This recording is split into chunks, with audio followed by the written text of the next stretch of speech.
Hey guys, how's it going? It's your host, Lobster King here, and today's video is just an overview of what I'm doing in the game currently. It's been quite a bit of changes since the last one in the game. Okay, so I'm just gonna actually just scrub through the world from the west to the east, and basically I mostly spend my times around Grana, Calphion right now because of the events, a little bit of Portaferia every day, and mostly Velia, and barely sometimes Altanova. I have partially shuffled, reconnected Valencia as well, with sometimes with workshops and shuffling this connection, simply because I overnight fish in Grana still, and sometimes either I go to Port Rant and sometimes I go to Valencia. A lot of people kind of question like, oh, what's worth it and whatnot. I do a multitude of many different things. Altogether is what makes it worth it for me, I guess, really, to answer that question. Just kind of, if you're starting off doing just one thing, you'd probably want to expand into 2 or 3 things afterwards, but once you go past 3, everything starts to become a bit of a nightmare. So let's just go through this. So right now I have these nodes here. I've got the weenie cabin constantly being mined out here, simply because I want the volcanic umbrella mushrooms. Sometimes I go over here and become the Mushroom King, and I just harvest mushrooms all day and become a Shroom King. This is just knock ore, powder of crevice mostly. Knock ore, I don't really think anything's coming with that yet. There is suspected to be like crates with that eventually, but I don't really know. It's also good for leveling up workers. These are nodes I just pick up anyways, because why not? And then I've got moss tree sap being mined out here constantly by old wisdom tree. This is all still connected as well. Strawberries up here as well, so that kind of defeats my purpose for grapes, but then I still get them all used up, and that's only because it's to reduce my farm crop usage, because I don't really need to use too many of those crops. Over here, Marie Cave still being mined out for pine sap as usual.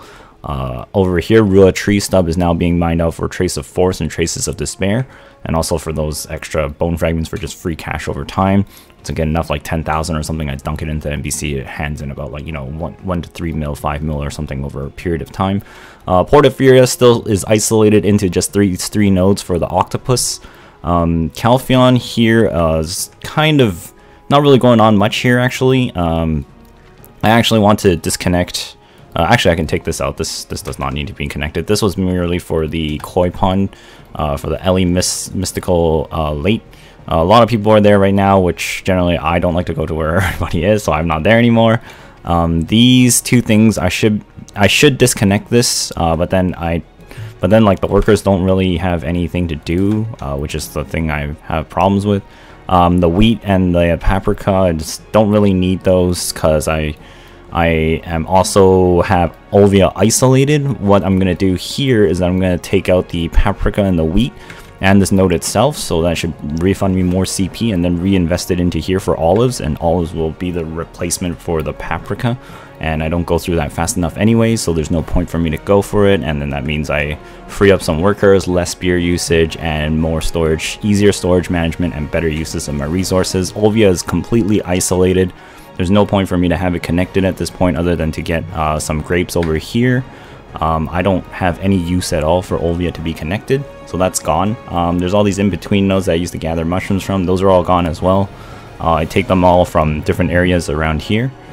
So we move forward over here. Kepler still remains disconnected. This connection here is only to make sure that I can have a connection all the way to Valencia or Port Rant for Grana.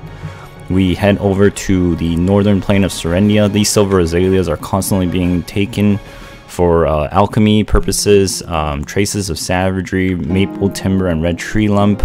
I started picking up some more maple timber in preparation to balance out my materials for Dregan Manos processing stones.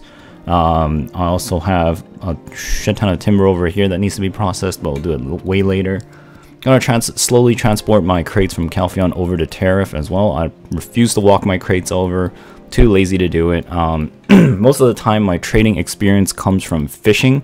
I fish over in Grana, take it to Port Rad or Valencia. It's generally an average of 4% EXP at Master 9. And then sometimes I also sail out on the way towards Port Rad And I gather either giant pearl oysters in this area over here if I go to Port Euphoria, or I go up to around Al Naha Island somewhere over here, or somewhere above north of Pirate Island, or in the corner out here as well. There's about 4 or 5 different spots here, and then sometimes if I also want to go after some, there's some just south of Zagam Island right here, crisscrossed by these 2 islands. I had that done on stream. I've also been in the middle of nowhere up here. There's a shit ton of oysters up here, and hopefully that helps you out a little bit. I've also connected Valencia through the waters here, simply because it's cheaper. Sand grain over here remains isolated by itself. I take Kaposia over here simply for the copper, powder of flame, and rough opals. I use those for workshops in Altanova within Manos to make a DP meme for my Kuno and also Tamer eventually, and I might need it for Lawn later. And also I have the connection to Glish is entirely isolated as well. This is more of a storage bank. I don't really need it connected just to reduce costs of transport, which isn't very much anyways. And then I've got Heidel over to the Kama Sylvia temple, and I go through the south here because it's cheaper than going through Otto and Main's hideout. It makes it look really strange, but it is actually cheaper to go through here. And also if I keep this one down here, I can also get maple sap and maple timber, which I probably should. That's another one here, and then we'll send a professional human to it at level 3.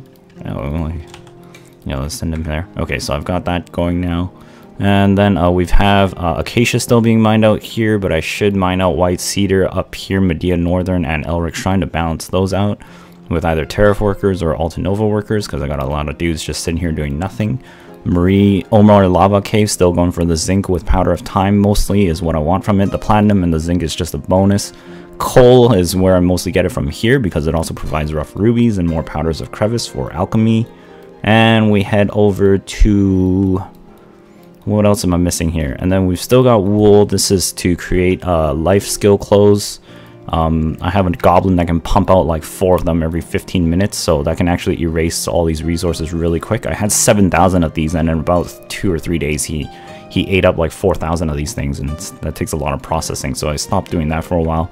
I raised my life aim to 746. It takes about an average of 1 hour and 25 minutes with the wait, no, not 1 hour, 1 hour and 15 minutes to get a character up to professional 1 cooking, just cooking beer, with a +3 life skill close, a Verter draw running, and 4 life skill pets going, and a guild buff shout sometimes, and a villa buff as well. That equates to about maybe 60% bonus cooking EXP, and it's about 1,800 crafts to get yourself to professional 1. Getting any life skill to professional 1 will get you 15 life skill fame points. So you can do processing is easy to get to professional 1. Just burn like flax, fabric, cottons, wools. Cooking, make a lot of beer. It's really the fastest thing. Alchemy, clear liquid reagents or bloods to get to Prof 1. Fishing is also very easy to get to Prof 1. Just stand in an area, AFK fish, use your Chibi Balanos rod that I've suggested in the fishing video to get that up really quick. Gather water, especially river water.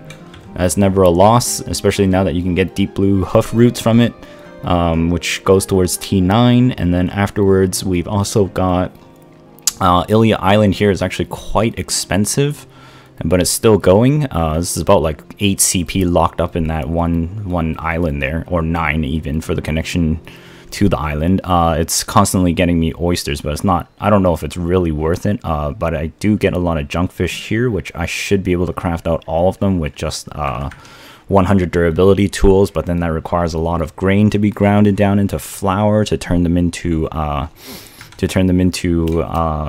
flour for deep fried fish, and then I send that out throughout the world, and I package it everywhere, and I turn it in Valencia, I turn it in Calphion, I turn it in Altanova, I turn it in Grana. I was just all over the darn place, so it's just a nightmare virus.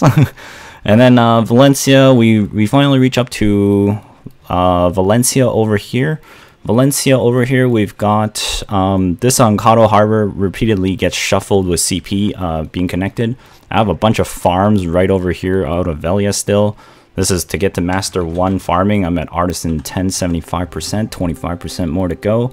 There's a bit there's like a few daily quests in there, but I progress about maybe 7 to 12% a day if I go at my farms like ham every time that's riddled with anything.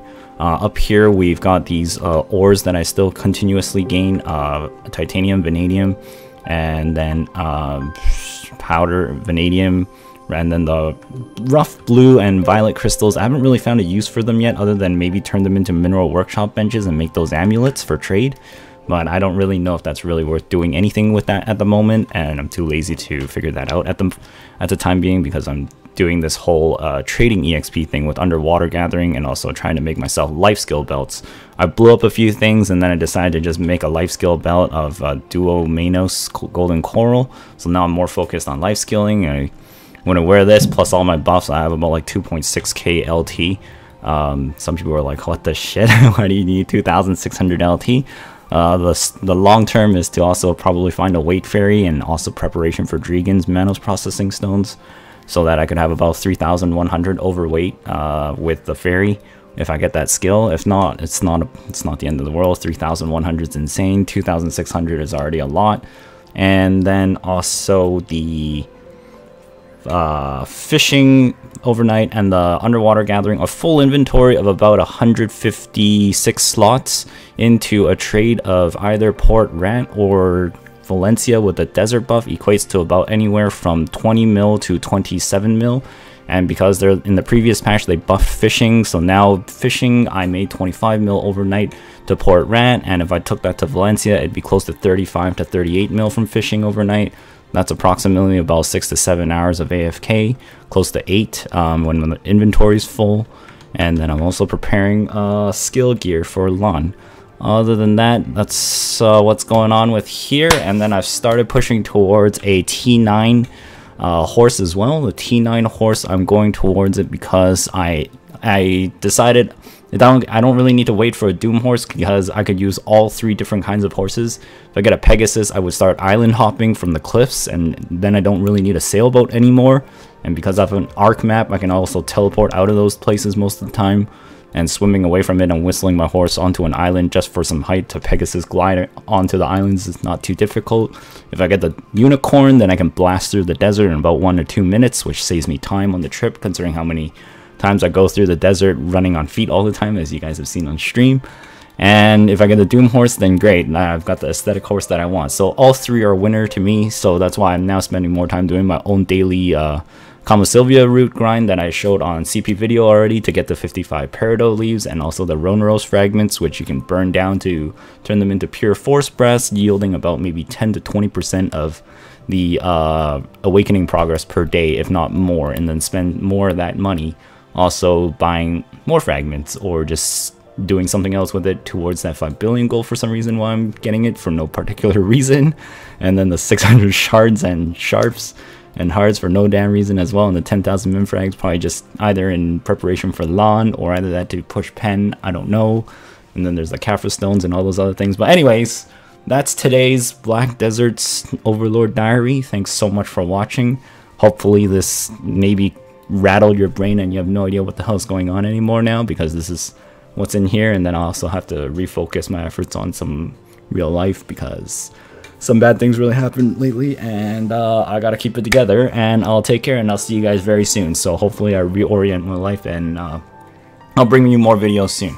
I do want to do more of this stuff more often, just all different kinds of topics and not just Black Desert. But thank you so much for following me so far, and I appreciate your views and your subscription and all your support, guys. I'll see you later. Bye bye for now.